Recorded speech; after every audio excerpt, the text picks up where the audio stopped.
시작. 율법학자들과 바리새파 사람들아, 위선자들아, 너에게 화가 있다. 너희는 사람들이 들어오지 못하도록 하늘나라의 문을 닫기 때문이다. 너희는 자기도 들어가지 않고 들어가려고 하는 사람도 들어가지 못하게 하고 있다. 율법학자들과 바리새파 사람들아, 위선자들아, 너에게 화가 있다. 너희는 개종한 한 사람을 만들려고 바다와 육지를 두루 다니다가 하나가 생기면 그를 너희보다 배나 더 못된 지옥의 자식으로 만들어 버리기 때문이다. 아멘. 하기에 참 끔찍한, 좀 무시무시한 그런 내용들을 예수님께서 이야기하고 계십니다. 지난주에 이제 서른교로 23장을 들어가면서 예수님께서 이제 예루살렘으로 들어오셨는데 예수님을 계속해서 책 잡으려고 함정 질문들 뭐 여러 가지 그렇게 대적하는 율법학자들, 바리새파 사람들의 그 논쟁들을 다 이제 이겨내시고 마지막으로 그들에 대해서 평가하고 선언하시는 그런 내용이라고 말씀드렸습니다.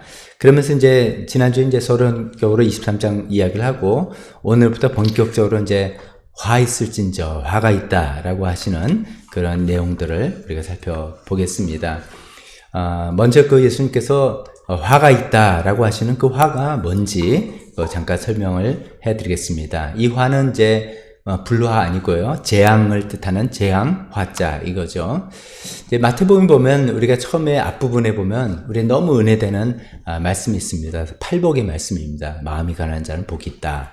뭐 여러 가지 이제 복이 있다라고 해서 이러이러한 사람들이 복이 있다라고 예수님께서 복에 대해서 알려주시는 팔복 말씀이 있습니다. 이제 우리는 이제 여기에 관심을 많이 갖고 그걸 잘 알고 있는데 23장에 나오는 7화, 이게 발음하기도 좀 그렇고 좀 이렇게 그래서 잘 알려지지 않았습니다. 저도 사실은 이런 부분에 대해서 직접 설교해 보는 것도 제 평생 처음이기도 합니다. 왜냐면 좀 꺼리어지기도 하고요. 그래서 순서에 맞게 이렇게 쭉 다루지 않는다면은 선뜻 택하는 본문이 아닙니다. 그러나 예수님께서 하신 말씀이기 때문에 또 굉장히 중요한 어떤 클라이맥스로 연결되는 부분에서 이것도 우리가 들어보려고 합니다. 그러니까 팔복 말씀에 대조되는 7화, 7가지 재앙에 대한 이야기다라고 이해하시면 되겠습니다.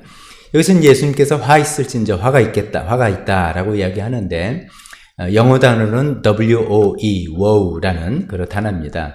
근데 이제 화 있다는 게 무슨 뜻이고 무슨 말씀을 예수님께서 표출하려고 하시는가? 또 이 화라고 번역되어 있는 wow, 또 이제 히브리어는 또 그리스어는 뭐 있지만 영어가 익숙하니까 이렇게 말씀드리면 그 뜻은 뭔가 아주 간략하게 3가지 정도로 생각해 볼 수가 있습니다. 첫 번째로는 두려움과 슬픔으로 인한 탄식일 때 화가 있다 이렇게 표현합니다. 유대인들이. 이거는 자기 자신에 대해서도 주로 많이 표현합니다. 어떤 두려움이 쌓였을 때, 어떤 슬픔에 쌓였을 때 탄식적으로 이야기하는 거죠. 가장 유명한 것은 선지자 이사야가 하나님의 그 성전 환상일 때 하나님의 거룩한 모습을 보시고 그렇게 탄식을 했죠. 화로다 나여 망하게 되었도다. 하나님 이렇게 거룩하신데 나는 죄 많은 세상에 살면서 내 입술도 다 더러워졌을 건데 나는 이제 죽었구나. 라는 그런 두려움, 이런 슬픔을 해서 화로다 나여 망하게. 이때 화라 이런 뜻으로 사용하고 있습니다. 두 번째로는 어떤 행동을 한 주체를, 한 사람을 악하다라고 선언할 때 화가 있다 이렇게 이야기합니다. 그러니까 당신이 하는 행동은 정말 악한 행동이고 정말 잘못된 행동이다라는 것을 선언하는 그런 것이죠. 예를 들면 이제 구약의 소선지서의 나훔서라는 책이 있는데 나훔서 3장 1절에 보면 하나님께서 그 당시에 그 악한 행동을 했던 니느웨라는 성을 이제 심판하시겠다라고 이야기할 때 나훔선지자 통해서 이런 얘기를 하죠. 화 있을진저 피의 성이요 하면서 그 안에는 거짓이 가득하고 포악이 가득하며 탈취가 떠나지 않는다 라고 할 때 화 있을진저 할 때는 진짜 눈에는 너 니느웨 성은 정말 악한 성이다 라고 선언을 하는 그런 표현으로 사용하고 있습니다. 예수님은 이제 사실 이런 얘기죠. 예수님 첫 번째 화로다 나의 이건 슬픔을 탄식하는 게 아니고요. 이제 너희가 하는 행동들은 정말 악한 행동이다. 정말 잘못된 행동이다 라는 것을 선언하시는 그런 의미에서 지금 종교 지도자, 율법학자인 그런 사람들의 위선과 외식, 그들의 율법적인 행동 이런 것을 잘못이라고 선언하는 것이죠. 얼핏 보면 자꾸만 예수님의 화 있을진저 화 있겠다 했더니 예수님 이렇게 화가 많으셔. 왜 이렇게 왜 이렇게 남들을 이렇게 저주하시지? 이렇게 오해가 되는데, 그런 막연한 저주를 하고 망해버려라 하는 그런 분노의 표출이 아니라 그 악을 선악이라고 선언하시는 그런 내용이란 말씀입니다. 세 번째로는 이 화가 있다라는 이 표현은 악을 선언하는과 동시에 거기서 더 나가서 이제 심판을 선언하는 그런 내용까지도 연결이 됩니다. 예수님은 그것까지도 포함해서 말씀하신 겁니다. 이제 우리가 지금 마태복음 23장을 다루고 있는데 23장이 지나고 난 다음에 24장에 보면 정말 또 우리 이해하기 좀 어렵고 복잡한 내용들이 나오는데, 그것은 예루살렘 성이 파괴될 것이고 그 다음에 연이어서 종말에 관한 그런 예수님의 아주 좀 어렵기도 하고 복잡한 그런 얘기를 하시게 됩니다. 즉 이제 어떻게 연결되냐면 그 유대인들의 종교 지도자라고 하는 율법학자들 바리새파 사람들의 잘못된 행동 때문에 그들이 이 자기네도 다 망하고 백성들도 다 망쳐놔서 결국 찰 때까지 다 차서 하나님께서 이 성을 멸망시킬 수밖에 없게 된다라는 멸망을 선언하는, 심판을 선언하는 이런 것까지 연결되는 내용이 있거든요. 그래서 이제 심판을 선언하는 내용까지도 우리가 연결해서 세 가지로 의미가 생각해 볼 수 있는데, 예수님이 여기서 이제 두 번째 악을 선언하고 심판을 선언하는 두 번째, 세 번째 의도로 사용하셨다는 말씀으로 이해하면 되겠습니다. 오늘 물론 율법학자들과 바리새파 사람들에 대한 이야기다라고 이야기했지만, 또 우리가 오늘 이 말씀을 접하면서 우리는 또 어떤가, 이 마음에서 우리는 또 자유로운가, 나도 또 반성할 것은 없는지 생각해보는 시간으로 삼았으면 좋겠습니다. 자, 7가지 이해했는데 오늘 첫 번째하고 두 번째 살펴보겠습니다. 첫 번째 하는 13절 우리가 읽었죠. 위선자들아 라고 얘기하면서 그 특징적인 내용이 하늘나라의 문을 닫고 그 사람들이 하늘나라의 문을 탁 닫아버리고 자기도 안 들어갈 뿐만 아니라 거기 들어가려는 사람들도 못 들어가게 한다. 정말 나쁜 사람들이죠. 자기만 안 들어가면 되는데 딴 사람들도 못 들어가게 한다는 거예요. 누가복음 표현하면 하늘나라의 열쇠를 가지고 문을 탁탁 잠궜다, 이런 식의 표현까지 쓰고 있습니다. 그러니까 그들의 위선된 행동, 위선이 뭔지 나중에 더 설명드리겠지만 자기도 하늘나라에 들어가지 않고 남들도 들어가지 못하게 한다 하면서 이런 종교적 위선이 얼마나 잘못되고 무서운 것인지를 우리가 알 수가 있겠습니다. 근데 저는 먼저 이제 여기서 그 위선에 대해서 어떤 거 이야기하기 전에 여기 하늘나라라는 이 표현에 대해서 좀 설명을 먼저 하려고 합니다. 하늘나라 하면은 저도 이제 여러 차례 말씀드렸습니다만은 그래도 이제 어떻게 여러분들이 마음속에 각인이 되어 있는지 모르겠습니다.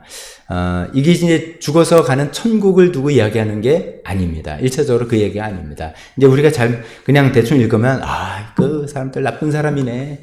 자기 천국 안 들어가면 되지. 딴 사람도 천국 못 가게 하는 사람이야. 이렇게 이제 이해를 했는데, 100% 틀렸다고 말할 수는 없지만, 예수님이 말씀은 그렇다고 말씀드릴 수는 없습니다. 왜 그러냐면은, 몇 차례 말씀드렸죠? 이제 우리가 마태복음을 읽고 있는데, 마태복음의 대상자는, 마태복음을 읽는 사람은 유대인들이라고 했습니다. 그럼 유대인들은 그들의 오랜 전통을 위해서 하나님이라는 그 단어를 사용을 안 하는 거예요. 그런 하나님의 일을 망령되 이렇게 하면 안 된다는 생각에 하나님이란 용어를 쓰지를 않는 거죠. 그렇기 때문에 이제 마태는 그 사람들에게 하나님이 통치하시는 나라에 대해서 써야 되는데 그게 하나님이란 단어를 자기도 꺼리고 받는 사람들도 꺼리니까 그것을 비슷한 용어로, 동의어로 하늘이란 단어로 쓴 거예요. 그러니까 실제로는 하나님이 다스리는 하나님의 나라. 그러니까 예수님께서 처음에 오셔서 회개하라. 하나님 나라가 가까이 왔다. 즉, 그럴 때 우리는, 벌써 천국에 온 거야? 이렇게 내가 죽은 거야? 이렇게 생각을 하면 안 되는 거잖아요. 예수님께서는 하나님이 다스리시는 그 나라를 내가 갖고 왔다. 그 나라가 어떻게 되는 건지 내가 이제 알려주겠고, 근데 너희 힘으로 안 되니까 내가 죄 문제를 죽음으로 해결하고 너희 모두 인도하겠다. 이런 이야기신데, 그 이제 마태는 하나님의 나라라고 쓸 수가 없었기 때문에 하늘나라 이렇게 쓴 거예요. 근데 그거를 이제 우리식으로 이제 용어를 축약하고 하다면 이렇게 한문으로 쓰면 천국 이렇게 된 거잖아요. 그러니까 그걸 너무 점프를 해서 살아생전에서 이야기는 그냥 점프하고 죽어서 바로 천국 가는 거 이렇게 이해를 해버리면은 틀린 거는 아닌데 예수님께서 말씀하시는 것에 많은 것을 놓쳐버리는 그런 것이죠. 그러니까 여기서 예수님께서 하늘나라, 성경에 여기 특히 하늘나라가 되어 있는 것은 우리가 언제든지 하나님의 나라를 이야기하는구나. 그것도 언제든지 지금 살아 생전에 하나님이 통치하시는, 하나님을 주권으로 주인으로 모시는 그런 나라구나. 그러다가 우리가 죽어서 진짜 우리가 천국이라는 곳에 간다. 이렇게 전체적으로 이해를 해 주셔야 되겠습니다. 자, 그런 면에서 또 한 번 이 차례 이제 말씀드리고 싶은데, 우리가 이제 마태복음 6장 33절에 너희는 먼저 하나님의 나라와 하나님의 의를 구하라. 그러면 이제 그거 먼저 구하면 나머지 우려 먹고 사는 거 하나님 다 해결해 주실 거다. 이렇게 이야기해서 많은 분들이 또 인생 요절로도 삼기도 하는 말씀입니다. 그런데 이 말씀도 조금 오해가 있지 않을까 저는 그 우려가 있습니다. 이제 물론 예수님 말씀은 이거예요. 하나님 나라와 하나님 의를 구하는 것. 그게 뭐라고 정의하든지 그것을 가장 우선으로 둘 때 우리가 삶에서 필요한 먹고 사는 거, 우리 일상에서 필요한 거를 하나님께서 채우신다. 그건 이제 맞습니다만은 여기서 우리가 가장 먼저 구해야 될 하나님의 나라와 하나님의 의가 뭔데? 그게 뭔지를 우리가 알고 그것을 가장 먼저 추구하고 구할 때 하나님께서 어떻게 해주실 것을 경험한다. 이렇게 되었는데, 그것을 이제 우리는 쉽게 이렇게 이야기합니다. 하나님을 우선으로 하는 것. 무조건 하나님 우선으로 하는 것. 그 다음에 하나님의 일을 하는 것. 뭐 이렇게 생각을 합니다. 근데 이제 틀린 것도 그것도 틀린 건 아니지만, 그 역시 예수님께서 그 말씀하셨던 그 내용의 그 부분에서 전체적인 맥락에서 예수님이 어떤 말씀하셨는가를 이해하는 게 좋을 것 같습니다. 제가 오늘 이 설명 또 드리는데, 그래도 여러분 머리에 그 각인됐던 걸 지울 수 있을 거란 자신은 없어요. 워낙 몇십 년 동안 이렇게 들어오셨기 때문에. 그러니까 저도 그랬어요. 그런데 성경을 이 순서에 따라 읽다 보면, 예수님께서 어떤 맥락에서 어떤 의도로 이야기하셨구나 생각해보면 저는 이걸 거라고 생각하고 제 말씀드립니다. 6장 33절은 너희는 먼저 하나님 나라 하나님의 의를 구하라 라고 할 때 그 맥락은 마태복음 5장에서 7장이 나오는 산상수훈이에요. 산상수훈은 어떤 말씀이냐면 아까 예수님 말씀하셨죠. 회개하라 하나님의 나라가 왔다 라고 할 때 하나님 나라의 백성은 어떻게 살아가야 된다라는 것을 말씀해 주시는 내용이에요. 너희가 이제 하나님 나라 백성으로 지금 살기를 위해서 나한테 왔어. 그 회개를 했어. 그러면은 너희는 하나님 나라 백성으로 이렇게 살아가야 된다라고 말씀해 주시는 부분이 산상수훈입니다. 그 산상수훈은 제일 먼저 나오는 내용이 뭡니까? 아까 우리가 언급한 팔복이에요. 팔복부터 시작하는 거예요. 심령이 가난, 마음이 가난한 자가 복이 있다. 그러니까 세상에서는 뭐 여유가 있고 돈이 있고 뭐 일이 잘 되고 성공하고 지위가 높은 사람이 복이 있고 행복한 사람이라고 말하지만 이 하나님 나라에서는 그게 나쁘다는 게 아니라 가장 마음이 가난해서 늘 하나님을 사모하고 하나님을 더 원하고 하나님과 관계하기를 원하는 그런 사람이 복이 있다라고 처음부터 굉장히 역설적인 이야기를 쭉 하시는 내용이에요. 그 팔복의 이야기 좀 나온 다음에 그 다음 단락에는 어떤 이야기가 나오냐면 그 중요한 얘기 이런 거 나오죠. 살인하지 말라라고 들었지만 나는 형제를 미워하는 자가 살인하는 것이다. 간음하지 말라 들었지만 음욕을 품는 자마다 간음하는 거다. 이런 얘기를 하신단 말이죠. 그것은 무슨 말이냐면 하나님의 말씀을, 하나님의 율법, 하나님의 말씀을 문자적으로 내가 그것을 문자적으로 행했다, 행하지 않았다라는 잣대가 아니라 그런 잣대가 아니라 마음 심정으로 그 하나님의 말씀을 어떤 마음으로 대하면서 살아가느냐 그것이 더 중요한 거고 그것이 하나님께서 보시는 잣대다라는 이야기를 하시는 거예요. 그러면서 그 이야기를 하면서 이제 살인과 간음 이야기하기 전에 뭐라고 얘기하시면 너희 의가 율법학자와 바리새파 사람들의 의보다 낫지 아니하면 더 낫지 않으면 천국에 들어가지 못한다. 하나님 나라에 들어가지 못한다. 이 이야기를 하시면서 그 얘기를 하셨다는 거예요. 그러니까 오늘 말씀과 연결되기 때문에 말씀드립니다.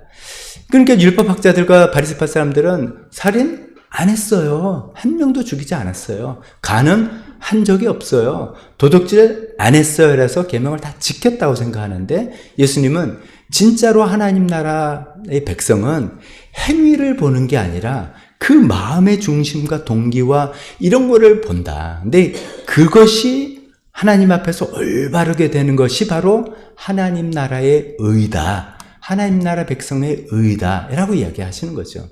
한편으로 보면 어휴 그럼 나 어떻게 살아가? 라고 할 수 있지만 그것을 추구하며 살아가는 거구나 라고 우리가 올바른 방향을 잡을 수 있는 거죠. 예수님이 이제 그런 얘기 하셨고요. 그 다음에 이제 뭐라고 하면 원수 나에게 잘못하는 사람은 보복하지 말아라.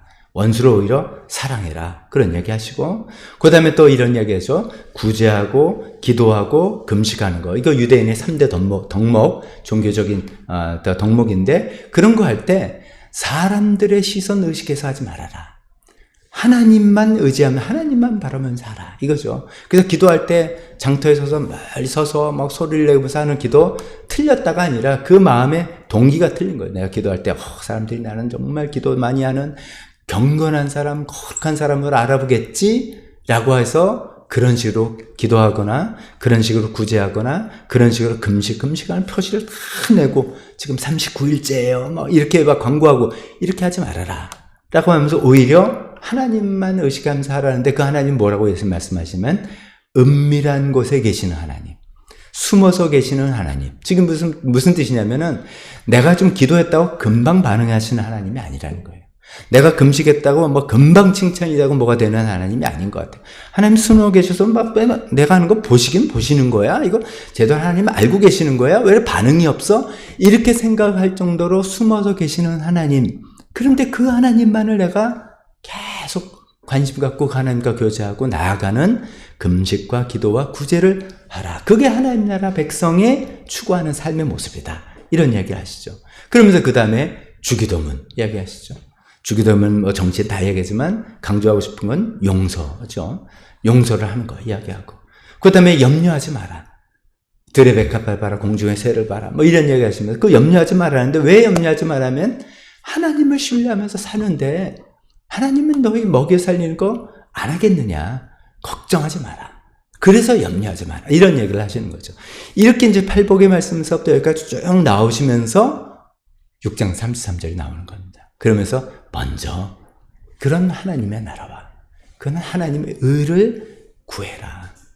그럴 때 뭡니까? 정말 하나님이 주인 되고 하나님을 신뢰하고 하나님께서 알려주시는 방식대로 살아가는 그 방식, 원수를 사랑하려고 하고 보복하지 않으려고 그러고 내 세상과 가치관과 어떻게 보면 반대되는 하나님의 가치관대로 살아가려고 하는 뭐 그런 것들, 남들 눈에 시선하지 않고 하나님만 바라보고 하는 그런 것들, 그 다음에 법을 지켰느냐 말씀을 지켰느냐 안 지켰느냐 행위 차원이 아니라 그 마음의 깊숙한 나의 동기, 그런 것들을 더 중시 여기하는 그 하나님의 의, 이런 것을 추구하고 구하고 살 때 하나님께서 일상생활 필요한 거 다 채워주겠다. 이런 얘기를 하시는 것이죠. 꼭 여러분 마음속에 각인해 두시기 바랍니다. 그런 이해 바탕 위에 하나님이 먼저다.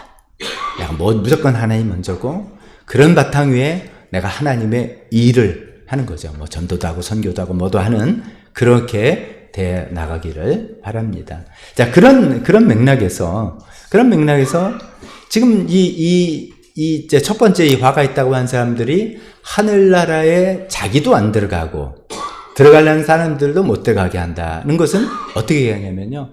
좀 전에 제가 쭉 설명드렸던 이 하나님의 나라에 대해서 전혀 이해를 못하고 그냥 자기는 어떻게 하면 율법을 잘 지켜나가느냐에 온 관심이 있고 잘 지켰기 때문에 자기는 자기 의가 생기고 교만하고 그걸 근거로 다른 사람들을 평가하고 정죄하고 심판하는 그런 사람들.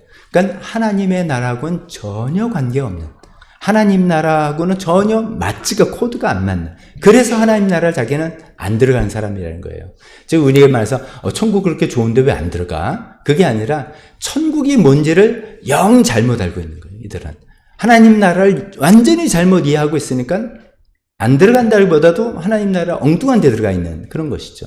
근데 그런 사람들이 다른 사람들을 막 가르치면 이 사람들을 또 안 들어가게 하는 거죠. 그걸 지금 예수님께서 이야기하시는 겁니다. 그런 의미에서 하늘나라 자신도 안 들어가고, 즉 그렇게 살지 않고 산상수훈에서 말씀해 주신 예수님의 하나님 나라 백성다운 삶이라고 알려주신 그런 식으로 사는 게 아니라 어떻게 하면 계명을 지켜서 외형적인 모습만 해나갈까라는데 관심이 있으니까 자기 당연히 천국에 안 들어가고 들어갔다는 사람들도 못 들어가게 막는다는 것입니다. 자, 그런 것을 이제 예수님은 그들의 모습을 위선이라고 이야기했잖아요. 위선이다라고 표현했습니다. 위선이란 단어는 우리가 잘 아다시피 거짓 위자잖아요. 그리고 선한 것 같은데 사실은 아니다는 거죠. 진심과 마음은 아닌데 겉으로만 선한 거예요. 겉으로만 사람들 너무 나이스하게, 우리가 보통 이제 어이 엄마 아빠는 위선자 뭐 그런 거 이런 거예요. 밖에서는 막 너무 좋은 사람이에요. 막 근데 집에 와서는 막 험한 말 하면 엄마 아빠는 위선자 뭐 이렇게 이야기하지 않겠습니까? 근데 진심은 안 그런데 마음은 정 없는데 겉으로는 너무나 올바른 행동하고 착한 척 하는 것, 그걸 위선이라고 하잖아요. 거의 의미가 조금 다르지만 동의어 비슷한 게 외식이라고 또 표현하잖아요. 외식도 그렇죠. 속은 시커먼데 겉으로는 잘 꾸민 거, 그런 거잖아요. 뭐 속마음은 시커먼데 겉으로는 멋있게 꾸미면 저 사람 굉장히 고상하고 멋있는 사람인가 보다 라고 사람들을 착각하게 하는 거. 위선과 외식은 쌍둥이 비슷한 거잖아요. 예수님 말씀은 그 위선과 외식이 하나님 나라의 문을 닫는 행위다 이거죠. 그 위선과 외식이 우리 마음속에 어떤 위선과 외식이 있다면 우리가 아니라고 해도 예수님 보기 때는 너의 위선과 외식이 천국의 문을 닫는 행위다. 뿐만 아니라 천국에 들어가는 사람들의 문도 닫아버리는, 걸어다니는 행위다. 왜냐면 너의 위선과 외식에 사람들이 다 속으니까. 저기 좋은 건가 보다 해서 딴 길로 그냥 가게 하니까 딴 사람도 못 들어가게 한다 라고 이야기하시는 거죠. 그럼 하나님의 나라는 뭔가? 천국은 뭐냐면 하나님은 진실함이죠. 하나님은 진실한 걸, 우리가 부족하고 모자라도 좋아요. 진실함을 하나님께서는 기뻐하시고 받으실 거예요.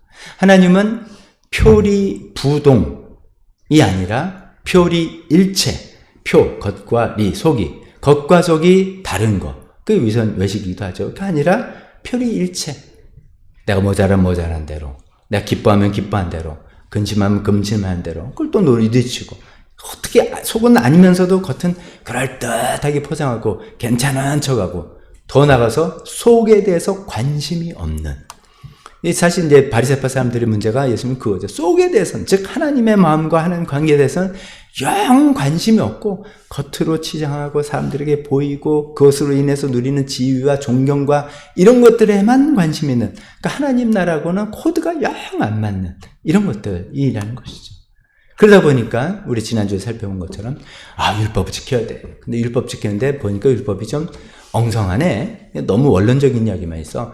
안식일에 일하지 말라는데 뭐 일은 어떻게 돼야 돼? 그러면 뭐 거기에 대해서 뭐 일이 뭐다는 세부 조항을 막 만들어요. 그래서 제가 지난주에 말씀드렸죠. 율법 토라가 있는데 그거 부족하니까 미시나를 만들어 수천 가지 조항을 만들고 그것도 또 까리하니까 탈무드 만들어서 탈무드 책이 막 12권 뭐 이렇게 많다 그랬죠. 그래도 부족할 겁니다. 왜냐면 요즘 이제 컴퓨터 나왔으면 컴퓨터 치는 건 일인가? AI를 사용하는 건 일인가? 아닌가? 무궁무진하게 나올 겁니다. 그러니까 마음과 우리가 있잖아요. 관계가 좀 삐뚤어지면은 복잡해요. 관계가 삐뚤어지면 굉장히 복잡해요. 근데 관계가 서로 좋으면은 모든 게 다 이해가 되고 용납이 되고 문제가 없어져요. 근데 하나님과 관계가 삐뚤어지니까 그 행위로 나의 관계를 입증해내려고 하면 이게 무궁무진하게 많아진. 그게 이제 그런 모습들. 근데 뿐만 아니라 백성들에게도 이걸 지켜라 하니까 지기 힘든 무거운 짐을 지어주고 백성들 힘들고, 그래서 천국 그 사람들도 하늘나라에 못 들어가게 하는 사람이라고 이야기하시는 겁니다. 자, 이런 의미에서 그들의 위선을 예수님께서 강력하게 질책을 하고 계시는 거죠. 자, 그러면 뭐 우리하고는 상관없는, 그 사람들은 우리하고 상관없는 건가? 우리는 이제 이렇게 적용을 한번 해보면 어떨까 싶습니까? 이런 질문을 던져보는 거죠. 나는 정말 하나님과의 관계를 추구하는가? 내가 하나님의 마음을 알려고 애를 쓰는 사람인가? 아니면 하나님 말씀 지키는 것에만 포커스를 두는, 즉 성경 읽고 성경 말씀대로 했잖아, 뭐 교회 왔잖아, 뭐 하라는 대로 했잖아, 그럼 됐잖아 라고 하는 사람인가? 아니면 하나님의 마음을 알고 하나님과 관계를 내가 어떻게 계속 이 관심 갖고 하는 사람인가? 후자가 아니라면 우리도 이제 바리새파 같은 사람이 되는 것이죠. 또 다른 사람들에게도 우리 비신자, 아직 예수님 믿지 않는 사람이나 초신자들에게 우리가 이제 어떤 신앙을 권한단 말이죠. 그래서 좀 조언도 하고 할 때 정말 하나님과 관계 이것을 정말 잘해야 된다라고 권유하는 편인가? 아니면 소위 말씀을 지키는 것에 지키는 게 사실은 관계 톤 되기도 합니다만 제 의도를 아실 겁니다. 그런 건 상관없고 그대로 하라는 성경대로 하라는 대로 해야지 이런 것에만 내가 포커스를 두는 편인가? 아니면 그분이 정말 하나님과 어떤 관계를 유지하고 있는가? 그걸 내가 인커리지하고 돕는 편인가? 이런 것들 생각해 보면 좋겠습니다. 또 이렇게 생각해 볼 수도 있습니다. 우리가 이제 구원받고 그 다음에 변화와 성장이 이루어지는 것이죠. 그래서 선구원, 후 변화, 혹은 후 성장, 이런 것이잖아요. 근데, 물론 이제 좋은 뜻을 강조하는 거지만, 이 변화를 가지고 변화가 없다고 구원이 없다. 이렇게 사람은 어떻게 속으로 생각하고 판단하고 하는 것인가. 굉장히 조심스럽고 잘못하는 것이죠. 말씀을 지키는 것에 지나친 강조를 둬서 하나님의 마음, 하나님과의 관계, 이런 것을 소홀히 한다면 우리도 이런 바리새파 같은 사람이 될 것이고 예수님의 무서운 질책을 당할 수 있는 사람이 되지 않을까 생각해 봐야 되겠습니다. 두 번째 화에서 여기 있습니다. 15절에 나오는 거죠. 15절인데 참고로 15절 넘어가기 왜 14절은 왜 없음일까? 그렇죠? 아니 왜 없음이지? 그냥 15절이 14절로 돼야지 이렇게 생각들이 드는데 성경에 이제 번역본들이 많이 있어요. 그러다 보니까 14절이 있는 번역본도 있고 이제 성경본 중에 그래서 이제 이렇게 된 겁니다. 근데 혹시 궁금하시면 14절 하는구선 저 밑에 성경에 보면 관주가 이렇게 14 이렇게 돼 있어요. 이 위선자인 율법학자 바리새파 사람들아 너에게 화가 있다. 너희는 과부의 집을 삼키고 남에게 보이려고 길게 기도한다. 그러면서 무서운 심판을 당한다. 이게 이제 이게 성경 해석 원리 중에 뭔가 더 말이 안 되는 것이 오리지널일 거다. 이런 게 있어요. 그래서 저는 이런 생각에 이게 뺀 이유가 우리는 심정적으로 팔복 했으니까 딱 맞춰서 팔화 이래야 될 것 같아요. 팔복 팔화. 근데 예수님이 하신 말씀 내용을 정리해보니까 7화. 그러니까 뭔가 좀 하나 부족한 것 같아. 그러니까 딴 데서 한 말씀 하나 넣어서 구색을 맞추려는 게 아니었나, 이런 생각을 해봅니다. 근데 이제 이 번역한 분들은, 이건 그래서 그런 것이지, 사실은 아니야, 라고 해서 뺐던 거라고 짐작을 해봅니다. 여기 이제 두 번째 화는, 여기 또 위선자라고 하긴 하지만 포인트가 다른 거죠. 개종자 한 사람을 만들려고 바다와 육지를 두루 다니다가, 이게 놀러 다니는 게 아니죠. 아주 그냥 열심히 성적으로 다니면서 오만 대를 고생하면서 다니면서 그 열의를 가졌다는 것이죠. 그렇다고 이제 하다가 이제 개종자를 만들었는데 그러면 너희보다 더 2배나 못된 지옥의 자식을 만든다. 이거 끔찍한 일이잖아요. 이런 내용입니다. 이는 이제 무슨 이야기인가 한번 살펴보겠습니다. 먼저 이제 개종자라는 이야기부터 해봅시다. 좀 생소한 용어가 갑자기 확 나왔어요. 여기서 이제 예수님께서 말씀하시는 개종자, 또 유대인들의 입장에서 개종자는 누가 하면 당연히 이제 이방인입니다. 이게 벌써 예수님 활동할 때가 벌써 로마 제국 시대니까 이제 좀 요즘 말하면 글로벌한 시대가 돼버렸어요. 유대적, 이스라엘 지역만 자기만 고립돼 사는 게 아니라 로마 통치로 인해서 지금의 지중해 연안이라고 하는 그 시대까지 다 유대인들 펼쳐 살고 거기에 이제 많은 사람들과 섞여서 사는 그런 글로벌한 그런 시대였습니다. 그 당시 이제 회당은 유대인들만 모이는 회당은 이미 아니게 됐어요. 많은 이방인들도 관심을 갖고 온 사람이 되었습니다. 어떤 제가 논문을 보니까 이렇게 돼 있어요. 1세기 중반. 그러니까 예수님 당대에는 1세기 초반이라고 할 수 있죠. 30대인데 1세기 중반쯤에는 유대 지역뿐만 아니라 이제 그 로마가 다스리는 전 그 지중해 연안 지역의 유대인의 인구가 어떻게 해서 통계를 냈는지 그건 이제 모르겠습니다. 논문에만 나와 있으니까 유대인의 인구가 100만 명이 증가했답니다. 그러니까 한 세기에.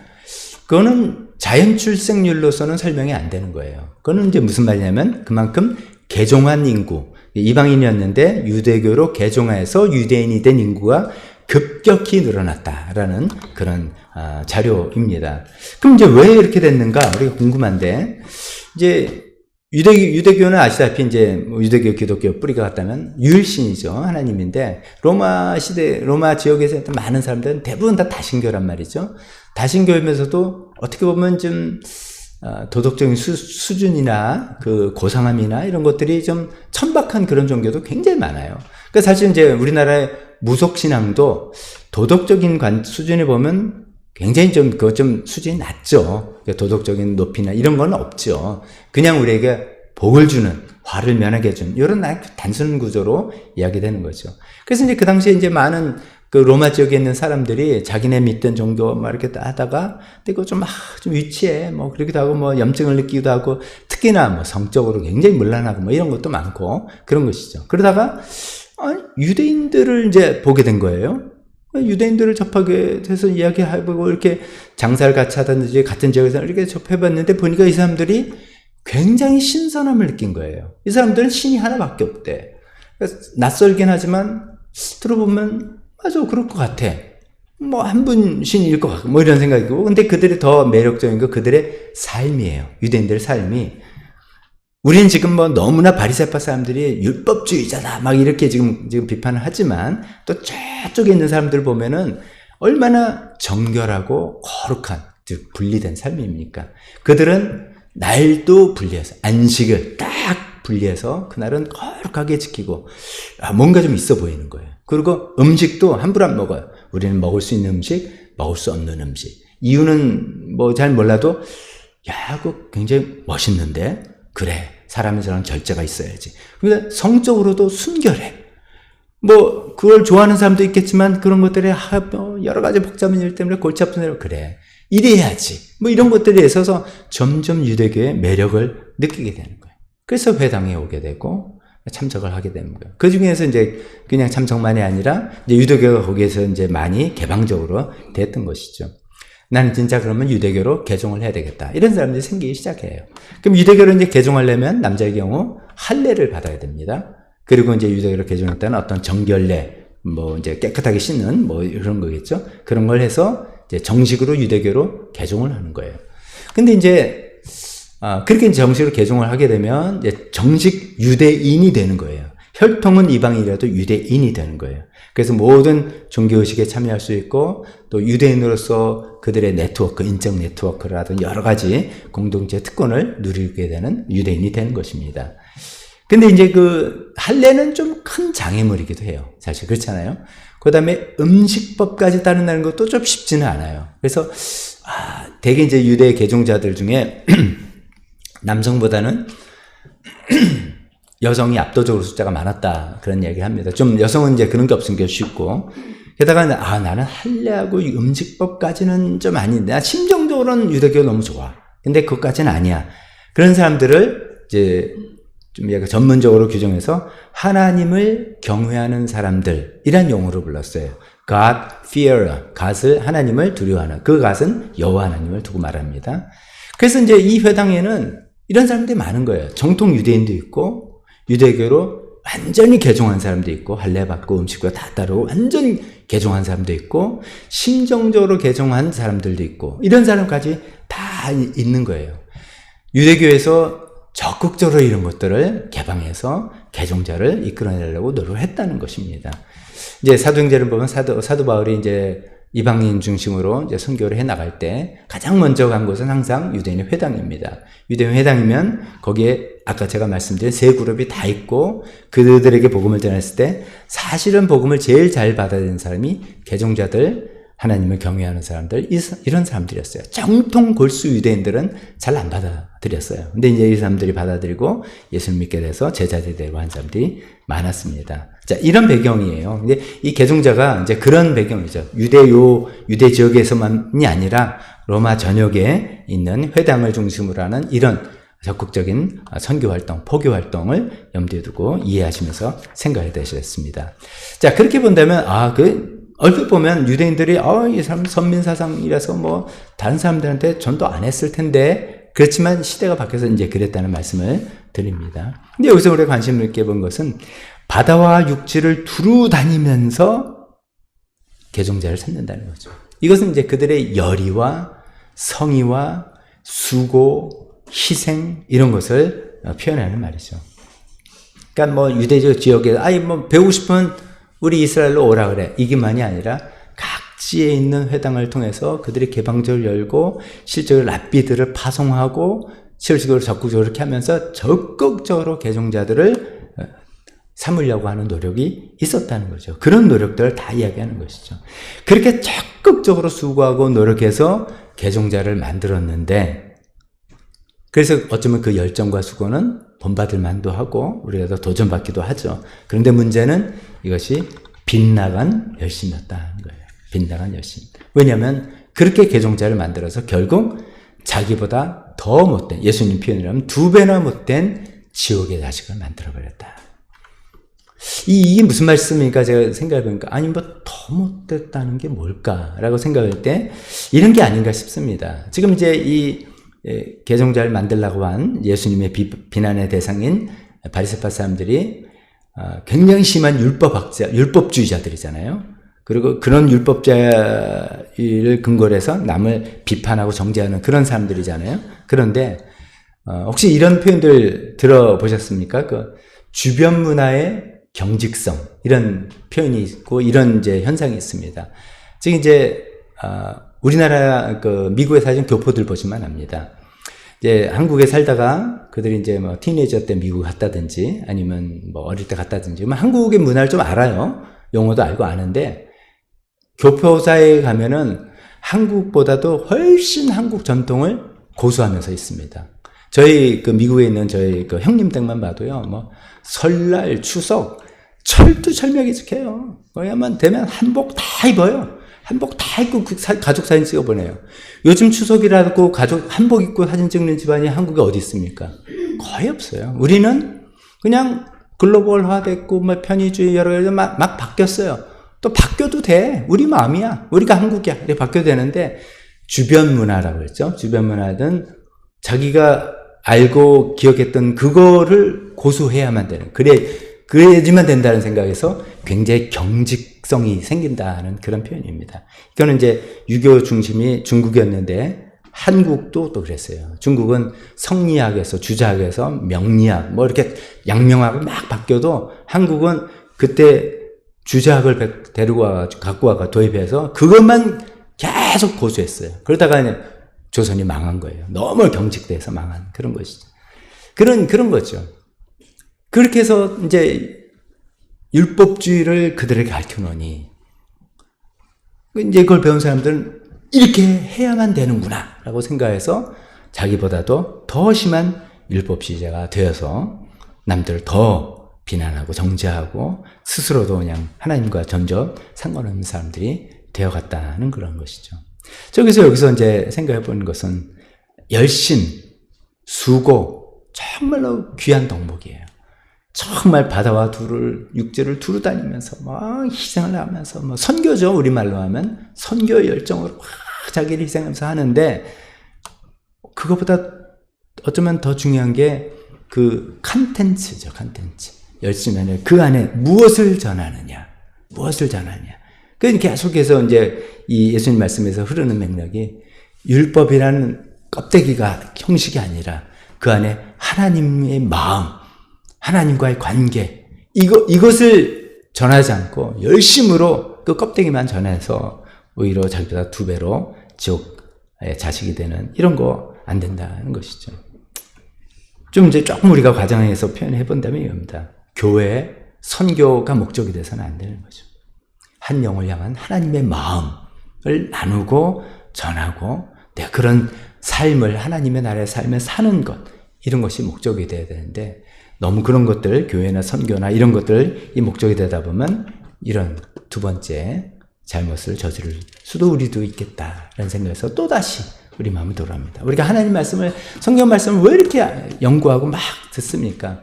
말씀 이런 거고 알고 지키고 좋은데 그 지킨다는 게 그 하나님의 여기에 담겨있는 하나님 마음을 내가 또 알고 하나님과 그 마음을 나누고 하나님께서 사람들 대하는 그 마음으로 내가 대하고 그렇게 하려고 하는 거잖아요. 그것을 절대로 놓치지 않았으면 좋겠습니다. 기도하겠습니다.